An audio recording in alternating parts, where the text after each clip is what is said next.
Hi, Laura. Hi, everyone. Shalom, shalom, shalom. Hello.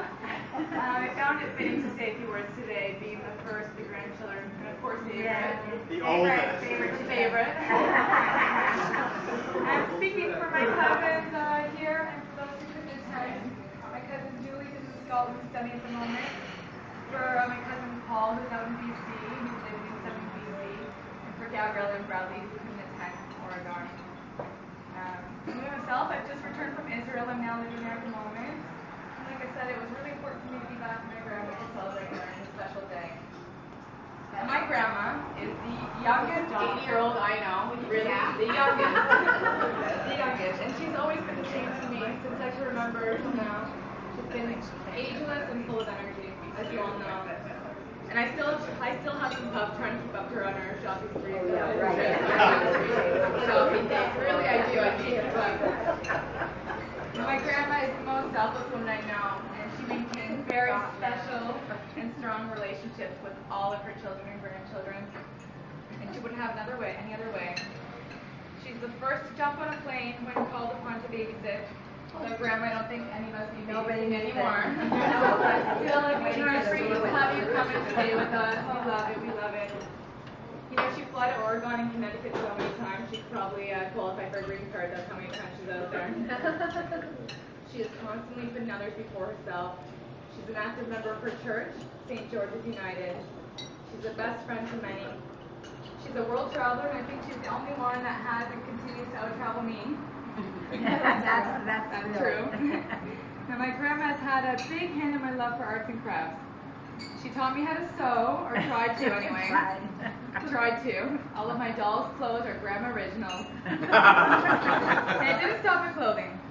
She made pillows, blankets, you name it, she's made it. She even made a night cover for my hamster Dusty cage. Well, she made it and I took credit for it. I know that. You made it. She's made it all. When my grandma comes to visit also, she often prepares goodie bags for all of us, all the grandchildren. You know, filled with relevant newspaper clippings, knickknacks, rummage sale finds that she knows we love, and we do. We love them. My grandma is also responsible for my sweet tooth, without a doubt. We were always baking together, and she would even let me lick the leaders, which I loved. Every birthday or holiday, we couldn't wait for dessert because we knew Grandma was making. She was bringing. And as kids, she would make for us her famous cakes, and hidden inside were things like, you know, safety pins, yeah, movie prizes, right? All wrapped in wax papers. But the biggest prize being the quarter, which she's going to be more excited about. Yeah. And with time, the cakes took new shapes. Well, we didn't want to say the foil. It sounds better wax paper. So with time, the cakes took on new flavors and shapes, but every dessert being original and super tasty, of course. And it became sort of a game with us, you know. Guess which fruit or vegetable Grandma used. My personal favorite being the zucchini and tomato soup cake. My grandma is also extremely current and fashionable, if you haven't noticed. And my fashion advice comes from her. We're always asking, Grandma, where'd you get your cute outfit? She is so current that she even has Facebook. You know what that is? I think she's the only grandma I know that has Facebook. My parents just got that. Just got it. And so whenever my parents want to try to keep up with my travel lifestyle, they always sign into her account to have a look. They do. At get-togethers and events, Grandma is always the life of the party. She's always had so much fun. And all of this without a drop of alcohol, so we can all take a look. Sit at that table all night. Yeah, talk to them. Although Grandma is a strong, independent woman, she has a lovely self-demeanor about her. And I know she turns into putty the second a hairbrush touches her head. Just like her mother, my granny used to. Same thing. She's been the best grandma any of us could ever hope for, and will always be my grandma, but now, more importantly, I consider her a friend as well. Oh, here the waterworks come. I know. I love spending time with her, having sleepovers at her place in the city, listening to her stories, gossiping as we do, and confiding in her for advice. My grandma is the glass half full type, the eternal optimist, as we all know. And I have never ever heard her mutter a bad word about anyone. I hold my grandma up on a pedestal because that's where she deserves to be. And here they come. Although she'd probably say, dear, put me down. I don't deserve this. So please, can you please join me in toasting Barbara, my grandma, to a caring friend, Thank you. a loving mother, and a nursing grandmother. We love you so much. Words cannot express. Happy 80th. May we celebrate many more together. And mazel tov. Mazel tov. Love you. To your parents, to us, my grandma. We love you. I want you to sing it. I want you to sing it. Come on. I love saying that's where I stopped Come singing. on. Sorry. Happy birthday. Come on. Yum yum and it's the. Am I really doing this? I'm over. That's my part. I love you, Grandma. Happy birthday.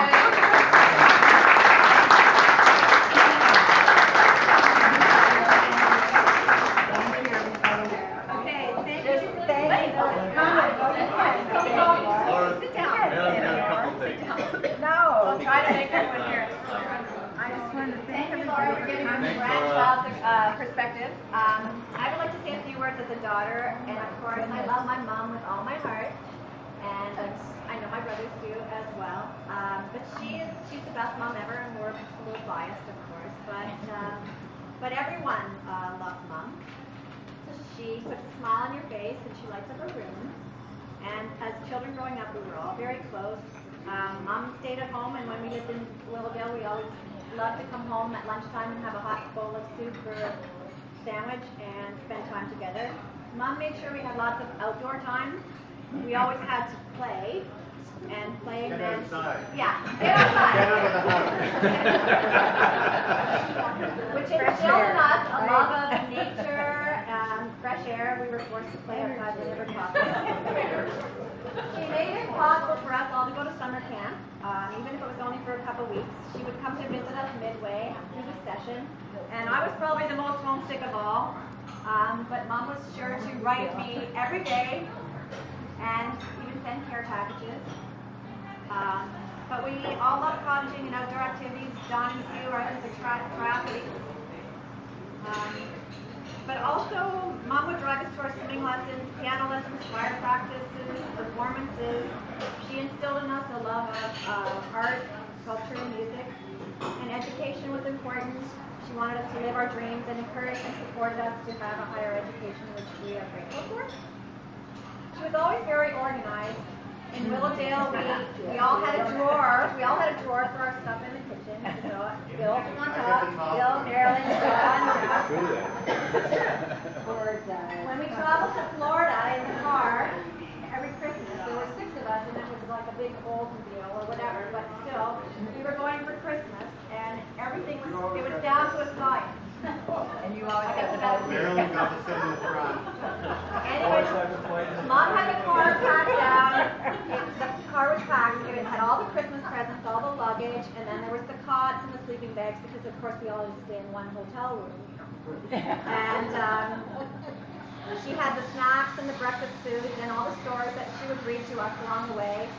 And she packed a little bag for all the kids. Like the boys all had their little red bags of dinky toys. And they'd be playing in the back with their cars. And I would have my little bag with boondoggle or my craft or whatever. But I got to sit on a suitcase in the front between my parents. No seatbelts. But partly, they put me up there so that I could look out the windows, and that was to keep me so that I used to get car sick. So when I used to say pull over, if it was a pull over stop, it had to be like that minute. There was a lot of those pull over stops. And we never had seatbelts back then. Yes, my mom's arm was the seatbelt. So she was the driver, it was her right arm. And as she was the passenger, it was her left arm was the seatbelt. This is true. Mom was always very much in control. And when it was time for us to come in, when we lived in Willowdale, she would blow a whistle. And there was a very distinct blow. It was like one short, one long. And we, the little children, would know that it was time to come home. But everyone in the neighborhood, everyone else also knew that it was time for the new children to go home when they heard that whistle. So if we were down playing in the Don River, perhaps using our boots in the Don River, or playing at a new construction site and a new home being built. It was a different time back then. We'd be covered in paint or whatever, but that was what we did. But we would come home. So, but Mom's love extends to all the family. I remember when Linda used to come and visit in the summertime, she would always have things planned for us to do. We would go to the Riverdale Zoo, or we'd go swimming, or we'd go to Center Island. She would make sure that there was lots of fun things for us to do. And the same way I remember going to the Heaney farm and having wonderful times in the summer. Although I remember, I remember the whole time I spent sneezing and rubbing my eyes, and I think there was a little bit of them forcing me to drink goat's milk, but no. But good times that we all had. Mom taught us to be kind, and we tried to follow in her example. She converted Pat into a manja cake. And for those of you that don't know, manja cake literally means translate into cake eater. So he went from someone who didn't eat any dessert to someone who loves dessert. Important. And just like Laura said, Mom would always volunteer to bring cakes or cookies to any event. She taught me to make Grandma Moose lemon snow, and Grand's lemon cake, and all these famous desserts and dishes that were passed down that are much loved and treasured recipes now. We always got to pick our cake design for our birthdays. We would go through the cake book and we'd say, I want a dog or a lion. We all had our favorite ones, and we got them for our birthdays. And she made our birthdays elaborate affairs. I know my birthday was in October, and I used to get my girlfriends were allowed to. We had dress-up costume parties, and it was always but they were in the backyard playing. But Grandma would organize all the games and go outside with their costumes. Mom is the best homemaker. She, of course, taught me, like Laura, to sew, to cook, to bake. But I think I carried sewing to the extreme. When I was a teenager, I even made coats and bathing suits and undergarments. I think I sewed everything. I had benefits from all the curtains that we have in our house now.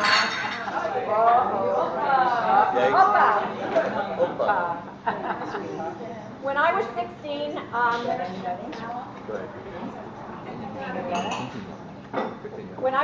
I won a sewing contest, and my kids continue to make fun of me for this.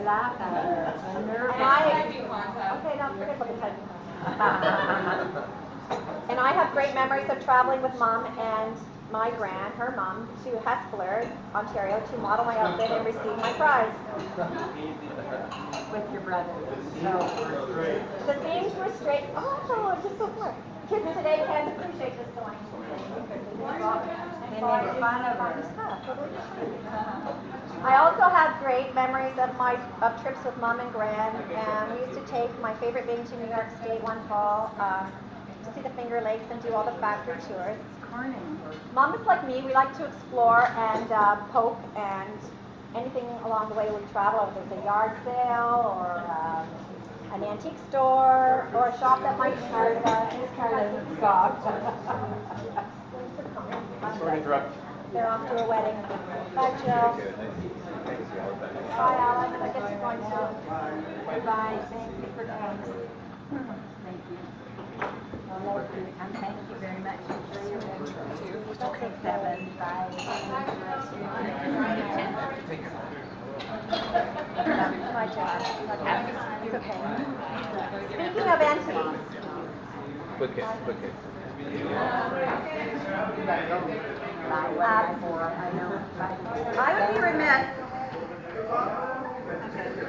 I would be remiss if I didn't talk about recycling. Because the landfill has none of Mom's stuff, none of Mom's furniture, as you all well know. And they never will have any of Mom's furniture. We have been taught waste not, want not. If it can't be handed down, reupholstered, resewn, repainted, redecorated. We just got a new TV yesterday. I know it's going to be thrown out in the back of our building. It's true. If one of her children or grandchildren, if one of our friends or neighbors, or if it can't be passed down to someone else, then it's lovingly donated to the rubbish bin. Mom is the mother of recycling. I think she started it, and the rest of the world picked up on it. The world owes her a debt. We still use the dishes that I had as a child now at our cottage. And when Joan and Fraser McNair were partying with paper dishes, which just happened to be the same set because they were bought at the same time, Mom arranged a little trade that you got. I think one of your sons got my old dishes, and we got the second set. So now our cottage has a giant set of different broken dishes. But they're all matching, and we still enjoy them. Religion is very important to Mom, and she's a valued member of St. George's. But her baby is the church rummage sale, and she's extremely generous of her time driving to pick up rummage and helping organize the sale and the fashion show before the sale. Those toonies and loonies really do add up, because this year I think the church brought in, over 15,000? Oh my goodness, and it's like a 3-hour sale, like thousands of thousands. It's unbelievable all the hard work paying off. Mom has sung in the choir for many years. And before that, she sang in many other school choirs. She loves the music, but also values the many friendships that she has made with choir members and also at the church. But we went and heard the choir today. Queen celebration. Mom is very charitable. When we lived in Windsor, she volunteered for a group called Major. And I remember at Christmas time, our basement was full of collected and donated toys. And she organized all the baskets for the needy families in the city. Mom reaches out to people and stays in touch with her friends and families everywhere. She still has strong bonds and ties with so many friends from Willowdale, from Windsor. She's got friends who have moved abroad into the States. She still has a friend from public school, and she also organizes the MAC Wealth reunions every 5 years. And last year, what, you had your 50th? She's the glue that holds everyone together. Noreen, I mean, you were bridesmaid and classmate at university. Mary Jean. Yeah. Joan.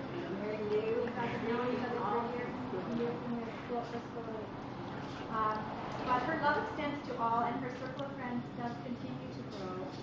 None of us can keep up with Mom. Laura mentioned that she's got a love of travel, and she has wonderful memories of her many trips with her friends and also the McNair group. She can outwalk anyone. She's hip and physically fit. And during Toronto transit strike, when she was still working, I think she was 70-ish, I'm not sure exactly. She walked all the way from Yonge and Eglinton to Yonge and King Street because there was no transit. Not like walking from uptown to downtown, which none of our children would ever do. And 20 stories up. Yeah. And they would take a cab, and if there was no cab, they just wouldn't go. Mom has a car, but I think she bought it to be a family